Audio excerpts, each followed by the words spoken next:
முகுந்த என்ன விடாம என்ன நித்தியம் பாடவைன்னு கேட்டார் குலசேகராழ்வார். அப்ப குலசேகராழ்வாரும் பாட்டுத்தான் தனக்கு வேணுங்கிறார். எம்பெருமானுடைய திருநாமத்தை விடாம பாடணும். அதை பாடி பாடியே தன்னுடைய பாபங்களை தொலைச்சுன்னு அனுபவிக்கிறார். வால்மீகி பகவான் பூஜந்தம் ராமராமேதி மதுரம் மதுராட்சரம். இப்ப இத்தனை கதை எதுக்காக நாம பாக்குறோம் தெரியுமா? உபதேசம் மட்டுமில்லே நாம சங்கீர்த்தனம் பண்ணுன்னு அந்த உபதேசத்துப்படி பெரியோர்கள் நடந்தும் காட்டி உள்ளார்கள். ஏன்னா நம்ம எப்பவும் ரெண்ட தேடுவோம்.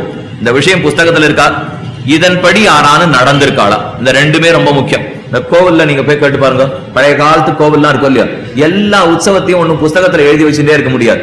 சில உற்சவங்கள்ல அந்த நாள் அந்த வருஷத்துல இப்படி வரைச்சே என்ன பண்ணா, இந்த வருஷத்துல இப்படி வரைச்சே என்ன பண்ணா கேட்டு மரபுப்படிதான் நடக்கவே நடப்பா. இன்னைக்கு நமக்கு ரெண்டு தேவை. ஒண்ணு உபதேசம் இருக்கா, புஸ்தகத்துல இருக்கா. ரெண்டு மரபு வழக்கத்துல பெரியோர்கள் நடத்தின்றே வந்திருக்காளா. சாஸ்திரநாமத்துக்கு ரெண்டு பெருமையும் உண்டு. ஏன்னா இப்ப வால்மீகி பெரியவர் இல்லையா, அவர் அதைத்தானே சொன்னார். குலசேகராழ்வார் பெரியவர் இல்லையா, அவர் அதைத்தானே சொன்னார். சாஸ்திரம் சொல்லியிருக்கானா பார்த்தோம். சர்வாணி ரூபாணி விசித்திய தீரஹா நாமானி கிருத்வா அபிவதனி யதாஸ்தே. எல்லா ரூபத்தையும் தேடி பிடிச்சிட்டு முடியாமல் நாம சங்கீர்த்தனம் பண்ற